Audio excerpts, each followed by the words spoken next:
Hello, I'm Christopher Reibold, your door-to-door storyteller, and I'd like to give you a story.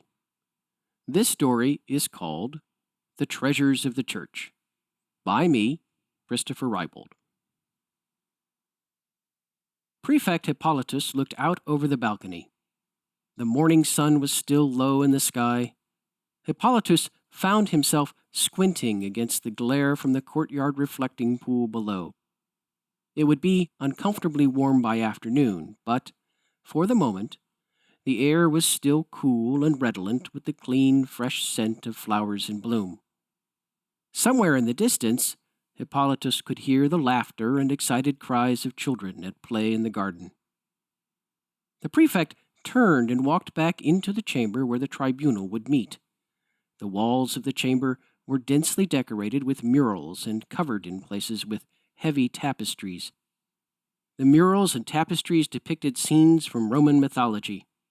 Hippolytus found himself staring absent-mindedly at an image of the she-wolf, outlined in heavy black and colored in contrasting whites, browns, and burgundies.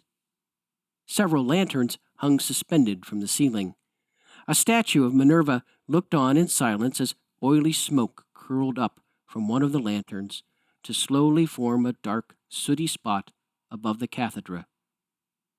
As Hippolytus stood lost in thought, slaves and functionaries came and went, attending to the food, wine, and incense that would be needed for the meeting of the tribunal and the colloquy that would follow.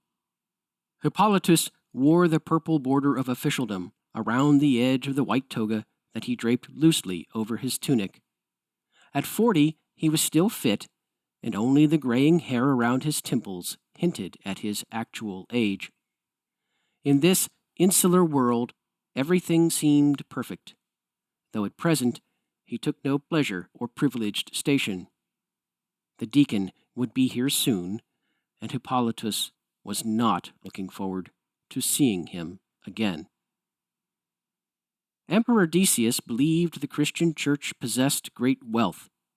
To recover this treasure for the benefit of the Roman state, he had ordered the confiscation of all Christian property and the execution of all Christian officials. Pope Sixtus and all 7 deacons of Rome had been arrested. The Pope and 6 of the deacons had been executed. Only the 7th deacon now remained. His name was Lawrence. Lawrence was a Spaniard. He was tall and handsome. Still in his 20s, his hair and beard were full and black. Lawrence was trim, with deep-set, intelligent brown eyes, and he was known for his wry sense of humor. He was also the deacon responsible for the keeping of church funds and for overseeing the distribution of alms to the poor.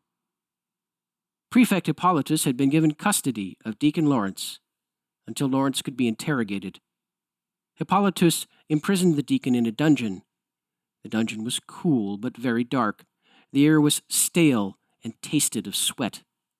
Here, Lawrence counted down the days, waiting to be summoned to appear before the tribunal. Lawrence was held with several other prisoners. One of the other prisoners held in the dungeon with Lawrence was a blind old pagan named Lucilius. Lucilius was very thin and wore only a filthy, threadbare cloth about his waist. His nails were broken, his teeth were yellow or missing, and his long white hair hung down in front of his face. Lucilius had no family. He had received no education. His life had been very difficult, and yet he was also a good man who refused to give in to anger or bitterness. Lucilius found himself very drawn to Lawrence, and he questioned Lawrence about his faith. At the conclusion of their discussion, Lawrence promised Lucilius that if he accepted Christ and truly believed, his sight would be restored. Lucilius then made a profession of faith and asked to be baptized, whereupon Deacon Lawrence received old Lucilius into the church with a handful of water from a basin, and Lucilius regained his sight. Hippolytus witnessed this miracle and was deeply moved. When Lawrence was finally brought before the tribunal, he promised to surrender all of the treasures of the church, if the emperor would give him 3 days to gather them together. This request was granted. 3 days passed, and Hippolytus had now returned to the Sallustian palace for the resumption of the trial. He did not doubt that Deacon Lawrence would surrender himself as promised. Emperor Decius and the other members of the tribunal made their way into the hall and took their seats upon the dais. A few minutes later, there was a knock upon the door. A guard opened the door, and Lawrence walked into the chamber. He stood before the tribunal, but he was not alone. He was followed by a crowd of dirty beggars, lepers, orphans, the elderly and disabled, who had come to stand with him before the emperor. When Decius asked Lawrence to explain the meaning of this assembly, Lawrence replied, "Here you see the treasure of the church, a treasure which never diminishes, but grows and grows, shared by all, and carried by each to heaven." For his insult to the tribunal, Decius ordered his soldiers to torture Lawrence. Lawrence was first scourged, then beaten with clubs, then stung by scorpions, and finally burned with swords heated in a fire until they glowed red. That evening, Lawrence was again brought before the emperor. This time, Decius offered Lawrence the opportunity to save himself by sacrificing to the Roman gods. When Lawrence refused, Decius ordered his soldiers to restrain Lawrence upon a gridiron and to slowly roast him over a fire.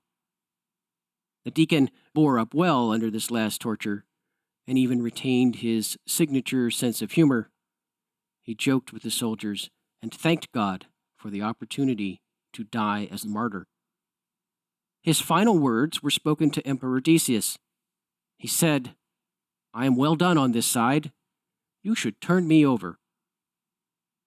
Emperor Decius dismissed his soldiers and stormed off in disgust, leaving the body of Lawrence to continue to roast until the fire died. The following morning, Hippolytus recovered the deacon's body and took it to the Campus Varanus, where many Christians were buried. There he laid Lawrence to rest, so that Christians who wished to pay their respects could pray at the graveside. Many people who encountered Lawrence during his final days were moved to conversion. One of those many converts was a man named Hippolytus, formerly a prefect of Rome. You have just listened to The Treasures of the Church, written and read by your door-to-door storyteller, Christopher Reibold. Thank you for listening. Used by We Are One Body Audio Theater, with the permission of the licensor, granted under a copyrighted license agreement.